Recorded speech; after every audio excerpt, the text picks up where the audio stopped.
সরকারি দুই দপ্তরের টানাপোড়েনে বন্ধ হয়ে পড়ে রয়েছে দুটি সাবমার্সিবল। তাই সূর্যের তীব্র দাবদাহে সেচের অভাবে ফলছে না ফসল, তাতেই বাড়ছে চাষিদের ক্ষোভ। বিডিও অফিস ঘেরাও করায় হুঁশিয়ারি দেন তারা। পঞ্চায়েত সমিতির সভাপতির গাফিলতির জেরে পৌঁছায়নি বিদ্যুৎ, এই অভিযোগ তুলেও ক্ষোভে ফুঁসছে প্রাক্তন পঞ্চায়েত সমিতির কর্মাধ্যক্ষের পাশাপাশি চাষিরা।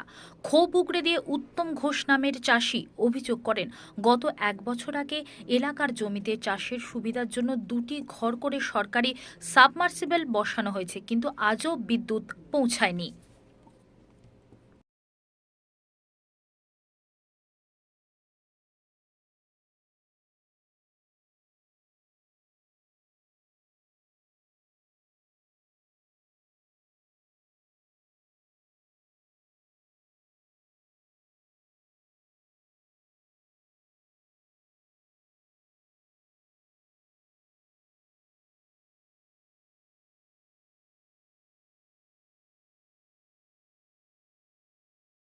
ছিল এই পাম্পগুলো। হ্যাঁ, আমাদের বোর্ডের শেষে এটা এই সাবমার্সিবল বসেছিল, কিন্তু তারপরে আমাদের বোর্ড শেষ হয়ে যাওয়ার পর আমাদের যারা আছে কর্মাধ্যক্ষ আছে তাদেরকেও ফোন করে বলি, ম্যাডামকেও বলা হয়েছে। গত এক বছর হয়ে গেল, কিন্তু এই নিয়ে কোনো হেলদোল নেই। চাষিরা জল পাচ্ছে না, ফসল মরে যাচ্ছে। আর বুঝতেই পারছেন যে যা কেরোসিনের দাম, চাষিরা তেল কি করে কিনে চাষ করবে, তাদের সংসার চালাতে হিমশিম খেয়ে যাচ্ছে। বর্তমান সভাপতি কোনো ব্যবস্থা নেই? না, কোনো ব্যবস্থা নেয়নি।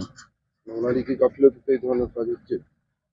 উনি বলছেন যে ম্যাডাম যেটা টাকাটা ধরিয়েছিল সেই টাকার মধ্যে হচ্ছে না, এই টাকা আবার নতুন করে ধরাতে গেলে সেই জেলার পারমিশন নিতে হবে, অমুক এই নানা রকম বাহানা দিয়ে চলছে। 1টা বছর হয়ে গেল।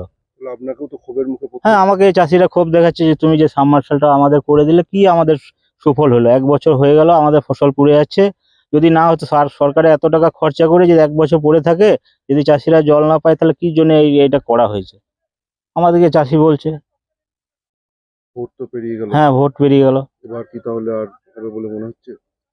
জানি না, এখন দেখা যাক কি হয়। আপনি তো এখন চরম বিড়ম্বনার মুখে। নিশ্চয়ই। কি নাম আপনার? আমার নাম মধুরী দাস। আপনি পঞ্চায়েত সমিতি কৃষি কর্মাধ্যক্ষ ছিলাম, এক্স কৃষি কর্মাধ্যক্ষ। বন্ধ হয়ে পড়ে আছে 1 বছর বেশি হয়ে গেল। যখন থেকে তৈরি হয়েছে তখন থেকে? হ্যাঁ, তখন থেকে তৈরি হয়েছে। তখন থেকে কারা করেছিল এটা? পঞ্চায়েত সমিতি করেছিল এটা। এখন তাহলে কতটা সমস্যা হচ্ছে আপনাদের? সমস্যা, বিরাট সমস্যা। আপনার এই কচু বসিয়েছি, কচুর জল পাচ্ছি না, কচু গাছ মরে যাচ্ছে, বাদাম গাছ মরে যাচ্ছে, শসা গাছ মরে যাচ্ছে, সব এই জলের অভাবে। কি বলছে এখন পঞ্চায়েত সমিতি? কিছু বলছে? বারবার বলছি, কিন্তু কোনো গ্রাহ্যই করছে না। 1 বছর বেশি হয়ে গেল। বৃষ্টিও হচ্ছে না, জলের অভাবে সব মরে যাচ্ছে। এখন কি করা যায়? কি চাইছেন আপনারা? যাতে কারেন্টের ব্যবস্থা হয়, সেই আমরা সেটাই চাইছি। চাষিরা যাতে জল পায়। কি নাম আপনার? আমার নাম উত্তম ঘোষ।